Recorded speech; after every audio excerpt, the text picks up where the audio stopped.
How do you know when it's time to retire? My name is Joe. I retired at the age of 54. I'm 59 now. I'm sharing my story through this YouTube channel, the decisions I make, why I'm making them, the thoughts I'm having at the time, just trying to help you on your journey, take some of the mystery out of retirement. So hopefully these videos are helping you. If they do, give me a like, give me a subscribe. Okay. So, hey folks, I've also, in addition to retiring 4.5 years ago, I've been acting as a retirement coach for about 18 months, and I've talked to over 200 people and helping them on their journey by expressing concerns and walking through certain aspects of the retirement journey, going from working to being retired, whether going to some part-time job, going to travel more, just not working every day. What's that like? So I've got all that data in my head as well, and try to share that. And this is a very common theme. How do I know when it's time? Okay.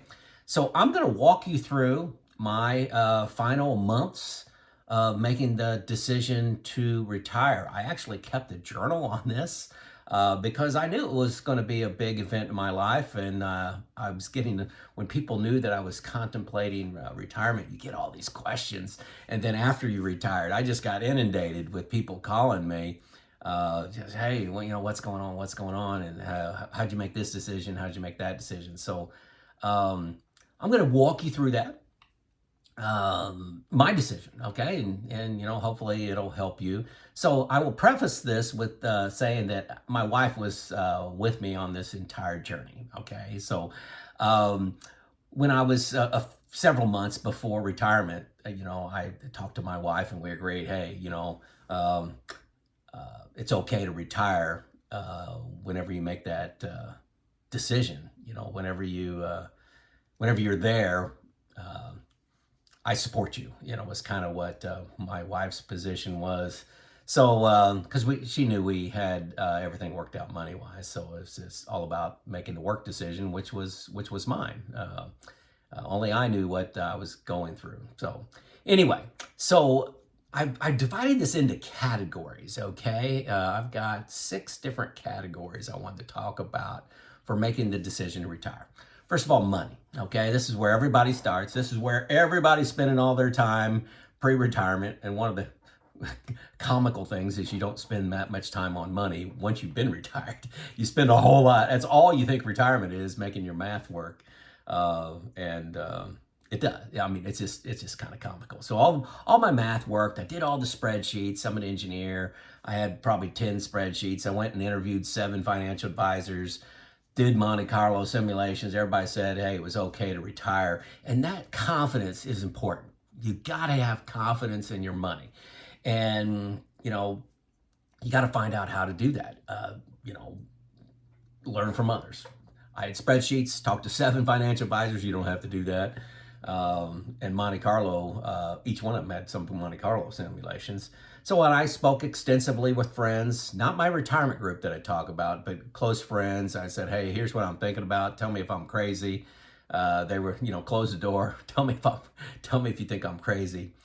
I knew my expenses very well, not just my current expenses, but what my retirement expenses were expected to be. It wasn't a guess, okay? And I think that was really important. So really understanding money. Stress tested the plans, looked at high rates of return, low rates of return, average expected rates of return. So where's this plan going to fail? Looked at inflation, early death, live a long time, all that kind of stuff. And all this, folks, was before I ever heard of the software package New Retirement, which, good gosh, would that have saved me a lot of stress, anxiety, and time. So, hey, there's a free 2 weeks if you hit the link below. I probably have had 2 or 3 people out of 1,000 say that this is a game changer to them. So take a look at that, see if you like the format, sign up through my link, get 2 free weeks, okay? But countless hours absorbing, different word, absorbing information. You know, what did I miss? What did I miss? What did I miss? Spending time on YouTube, reading books. Okay, yeah.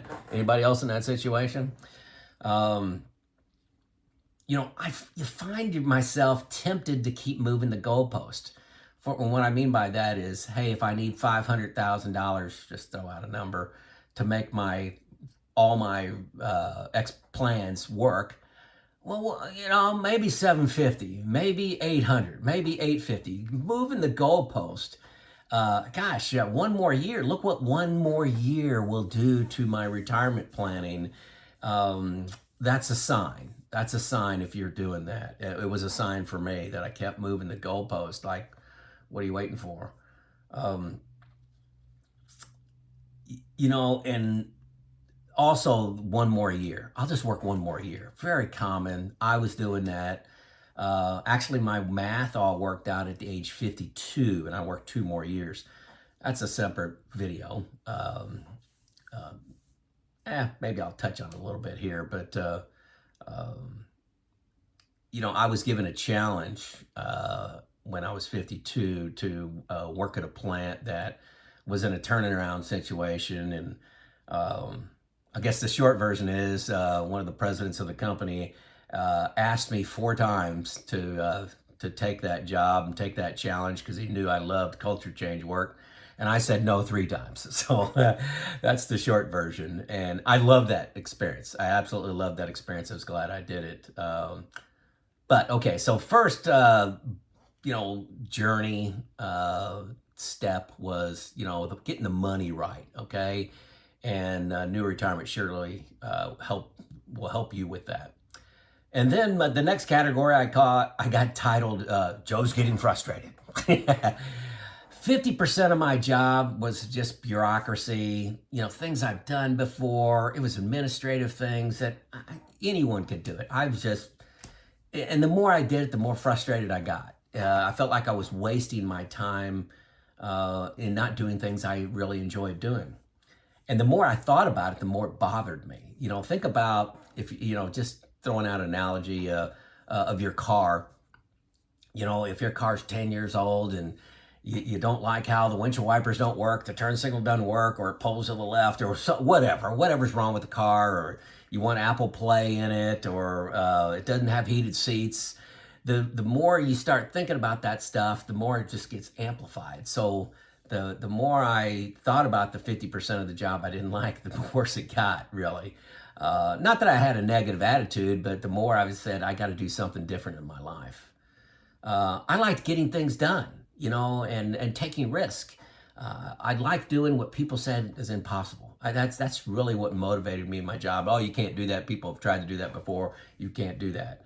And that's where I wanted to spend my time, where I've got an enormous amount of satisfaction and fulfillment.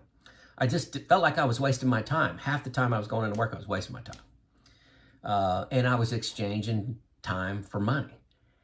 And the money was already solved. So I'm exchanging time for something I didn't need. Anyway, number 3 category, you know, something I needed to work through is ego. Okay, you know, I was a plant manager at a plant. I've had leadership responsibilities for, you know, 32 years of my career, and I made the decision the plant's just going to be just fine without me. You know, just check your ego at the door. You know, it's the cemetery is full of irreplaceable people, right? It was time for the next generation. It's not that I was old, but there were people that were more tech savvy and had some new ideas and some new energy. Didn't have that 50% frustration. They were happy to do the bureaucracy because they've only done it once or twice. I'm on like time 20. You know, this gave me some peace that the plant was going to be okay after I left. And this is important for a lot of people. You leaving, you think you're irreplaceable? You know, most likely not. Most likely not. So the 4th hurdle I needed to get past was I had increasing clarity on what retirement would look like. What are you retiring to? You've heard me say that a lot.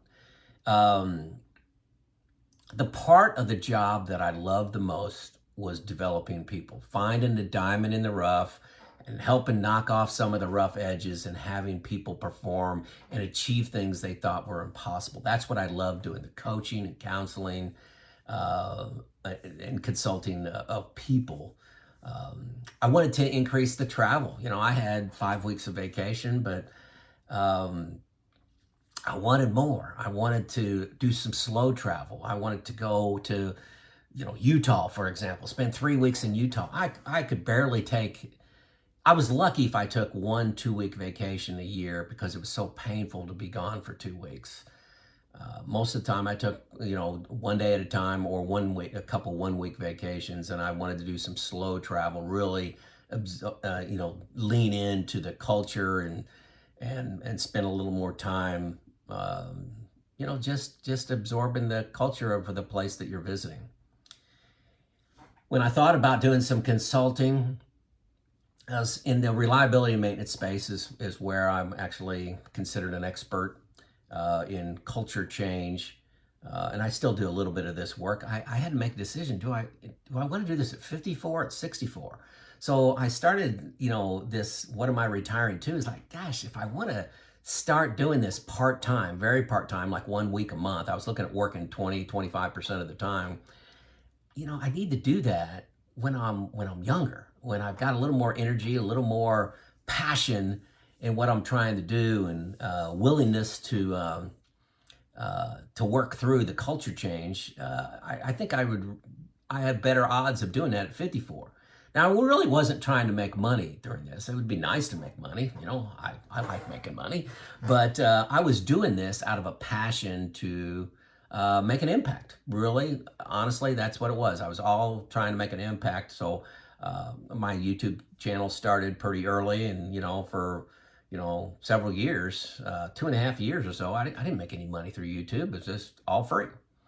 Um, you don't go into YouTube for the money. Yeah, it's nice once you eventually get there, but you put in a lot of sweat equity before you start making money. So another factor for me, and I think was very important, was I have a personal mantra of I don't let fear drive my decisions. I hate when somebody calls me on that and said, Joe, you're doing this just because you're scared. You're just afraid.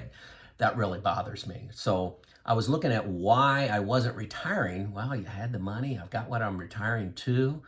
Um, I wasn't making the decision because I was afraid. What could go wrong? And there's a lot of things you can think of that can go wrong. So that was big. That was big for me. Maybe it is for you, but it was really big for me. The final straw. So I had all these things going on. I was checking all these boxes, got the money worked out. I knew the plant would be fine without me. I had some clarity on what I was retiring to.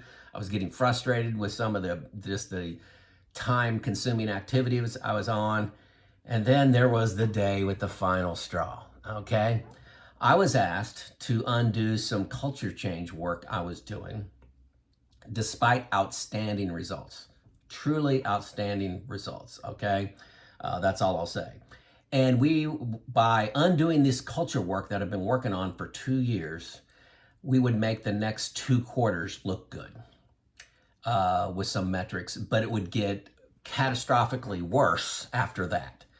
And my jaw hit the ground when I was asked to do that. And, in my work, I spent a lot of time coaching people, coaching groups, inspiring people, giving hope. And this was 180 degrees off that. I realized that the direction the company wanted to go, it's not my company, the direction the company wanted to go and the direction I wanted to go were completely opposite directions. So I said, this is going to be easy now.